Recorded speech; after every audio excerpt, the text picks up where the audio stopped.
My name is Evelyn. Love, for me, was always a quiet melody, playing in the background of life. But sometimes, love demands you listen closely to its strength, its sacrifices, and its lessons. It was a lesson I learned the hard way when I met Daniel. I was 27 and working as a nurse in a bustling city hospital. The days were long, filled with urgency and chaos, but I found joy in helping others. My patients' smiles and gratitude were enough to keep me going. One particularly hectic evening, a man was rushed into the emergency room. He had been in a serious car accident, broken ribs, a fractured leg, and countless cuts and bruises. That man was Daniel. I wasn't assigned to him initially, but something about the way he quietly bore his pain caught my attention. He didn't complain, even when the doctors had to reset his fractured leg. When I finally spoke to him during my rounds, he greeted me with a weak smile. "Rough day?" he asked, his voice strained but kind. "It's always a rough day here," I replied, surprised by his question. "But I think you're having a worse one." He chuckled softly, wincing from the pain. "Maybe, but at least I'm alive." That was Daniel, finding light in the darkest moments.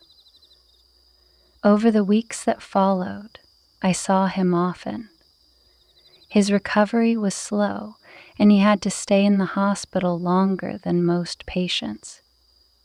We talked about everything: books, music, our favorite places. He told me about his job as a wildlife photographer, a dream he had chased despite its challenges. His passion for capturing the beauty of the world was infectious. "It must be amazing," I said one day, sitting beside his bed as he described a remote rainforest he had visited. "It is," he replied, his eyes lighting up. "But it can be lonely, too, spending weeks in the wilderness with no one to share it with." "That sounds peaceful," I said, half joking. He smiled. "Maybe, but peace isn't the same as happiness." Daniel's words stayed with me. There was a depth to him, a quiet resilience that drew me in. As his body healed, so did something in my heart that I hadn't realized was broken. When he was finally discharged, I felt an ache I couldn't explain. We exchanged numbers, promising to stay in touch, but I wasn't sure if we actually would. Life had a way of pulling people apart. To my surprise, Daniel called me a week later. "Evelyn," he said, "I'm not great at sitting still. How about I take you out for coffee? Or, since you probably get asked that a lot, we could go bird watching. That's different, right?" I laughed, agreeing to the coffee. That's how it started, a friendship that quickly grew into something more. Daniel showed me a world I had never known. He took me on hikes, pointing out plants and animals I'd never noticed. His passion for life was contagious. He made me see beauty in the simplest things. But our happiness wasn't without challenges. Daniel's work often required him to travel to remote and sometimes dangerous locations. It was his dream, and I would never ask him to give it up.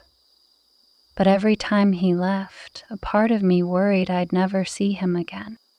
One evening, as we sat on a hill overlooking the city, I voiced my fears. "Do you ever think about settling down?" I asked, my voice hesitant. Daniel was quiet for a moment, staring at the horizon. I think about it, he admitted, but I've never found a reason to stop moving. Until now. His words filled me with a warmth I couldn't describe. I don't want you to stop, I said softly. I just want to know you'll always come back. I will, he promised, taking my hand. No matter where I go, you're my home. Months turned into years and our love deepened. We balanced our lives as best as we could, finding joy in the time we had together. But life, as it often does, threw us a curveball. One day, Daniel returned from a trip looking unusually tired. At first, I thought it was just exhaustion from the long journey. But as days turned into weeks, his fatigue didn't fade. When I finally convinced him to see a doctor, the news shattered our world. Daniel had developed a rare illness, likely from exposure during one of his trips. The prognosis was uncertain. I'm sorry, Evelyn, he said, his voice breaking. I didn't mean to bring this into our lives. I held him tightly, my tears soaking his shirt. We'll face this together, I said firmly. You're not alone, Daniel. We'll fight this. The journey ahead was daunting, but I was determined to stay by his side. Little did I know, the strength of our love would be tested like never before. Daniel's treatment journey was grueling. The hospital became our second home as he underwent rounds of medication, tests, and therapies. The man who had once climbed mountains and trekked through rainforests now struggled to walk a few steps without pain. It was heartbreaking to see him like this, but his spirit remained unbroken. You're incredible, you know that? He said one evening, his voice soft as I adjusted his blanket. I don't know how you do it. Do what? I asked, smiling despite the tears threatening to spill. Stay strong, he replied. You're here, every day, giving me hope when I can't find it myself. I took his hand, squeezing it gently. Because you'd do the same for me. That's what love is, Daniel. We carry each other when one of us can't walk. As weeks turned into months, we found a rhythm. Daniel's health fluctuated, with some days better than others. On his good days, we'd sit in the hospital garden, enjoying the fresh air and reminiscing about our adventures. On his bad days, I stayed by his side, reading to him or simply holding his hand. One evening, as the sun set outside his hospital room, Daniel looked at me with an intensity I hadn't seen before. Evelyn, I need to tell you something. What is it? I asked, my heart pounding. If I don't make it through this, I want you to promise me something, he said, his voice steady despite the emotion in his eyes. Don't say that, I whispered, tears streaming down my face. Please, he insisted. Promise me you'll keep living. Don't let this stop you from finding happiness. You deserve a beautiful life, Evelyn, whether I'm in it or not. I couldn't speak, so I nodded, holding his gaze as my tears fell. But you're going to fight, Daniel. We both are. And fight we did. Months passed, and while the illness never completely left, Daniel's condition stabilized. The doctors were cautiously optimistic, and we clung to that hope with everything we had. When Daniel was finally well enough to go home, it felt like a victory. We celebrated with a quiet evening, sitting on the balcony of our apartment, watching the city lights twinkle like stars. You've been my strength, he said, his voice filled with gratitude. I wouldn't have made it without you.